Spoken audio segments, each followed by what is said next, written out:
പെട്ടെന്ന് കാര്യം നടന്നില്ലെങ്കിൽ മനസ്സിടിഞ്ഞു പോണവരുണ്ട് ഈശോയെ. പിന്നെ പ്രാർത്ഥിക്കാൻ തോന്നാത്തവരുണ്ട് ഈശോയെ. അങ്ങനെ എല്ലാവരെയും അവരുടെ കുഴപ്പം കൊണ്ടാണെന്നുള്ള രീതിയിൽ അവരെ ഒഴിവാക്കല്ലെന്ന് നീ തന്നെ പറഞ്ഞിട്ടുണ്ട് ഈശോയെ. ഞാൻ ഒരു കാരണവശാലും ആരെയും തള്ളിക്കളയത്തില്ലെന്ന് 13:5 എബ്രായ ലേഖനത്തിൽ. I will not abandon you at any cost. ഞാൻ നിന്നെ ഒരു കാരണവശാലും നിന്നെ തള്ളിക്കളയത്തില്ല. അത് മഹാവചനമാണ് കർത്താവെ. ആ വചനത്തിൻ്റെ നീ നൽകിയിട്ടുള്ളത് ഞങ്ങൾക്കൊരു വാഗ്ദാനമാണ്.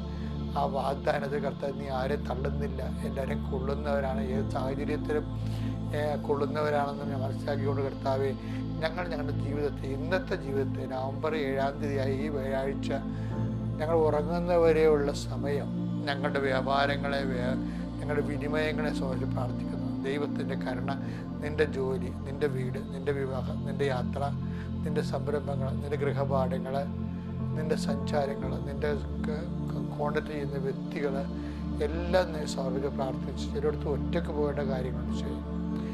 വേറെ ആരും കൂട്ടുവന്നിട്ട് കാര്യമില്ല, കൂട്ടുവരാനില്ലാത്തവരുണ്ട് ചെയ്യും. അങ്ങനെയുള്ള എല്ലാവരും കർത്താവ് അങ്ങോട്ട് സാന്നിധ്യം അനുഭവിക്കാൻ ഇടയാക്കണമെന്ന് പ്രാർത്ഥിക്കുന്നു. കർത്താവ് ചില കടകളൊക്കെ കർത്താവ് ഒരു കച്ചവടമില്ല കടകളവരുണ്ട് കർത്താവ്. പല രാജ്യങ്ങളിൽ കർത്താവ് അവരുടെ ജീവനോപാധികളായിട്ട് ചെയ്തുകൊണ്ടിരിക്കുന്ന വിഷയങ്ങൾ വേറെ ആൾക്കാർ അതൊക്കെ ചെയ്യണ കാരണം അവരുടെ കച്ചവടം നഷ്ടപ്പെട്ടിട്ട് ഇനി എന്ത് ചെയ്യുമെന്ന് അറിയാൻ പറ്റുന്നത് വിൽക്കാൻ ആഗ്രഹിക്കുന്നവരുണ്ട് ഈശോയെ. മറ്റുള്ളവർ കച്ചവടം വെപ്പിക്കാതിരിക്കാൻ വേണ്ടി അവരുടെ വാമുടി കിട്ടുന്നവരുണ്ട്. പലതരത്തിൽ അവരെ സന്ധിക്കുകയും ഉപദ്രവിക്കുകയും ശല്യപ്പെടുത്തുകയും ചെയ്തിട്ട് കർത്താവ് ഒരുപാട് വിട്ടു വെച്ച് എവിടെയെങ്കിലും പോയി ഒടുങ്ങിയാൽ മതി എന്ന് ചിന്തിച്ചിട്ട് നിരാശപ്പെട്ട് ഭാരപ്പെടുന്നവരുണ്ട് ഈശോയെ.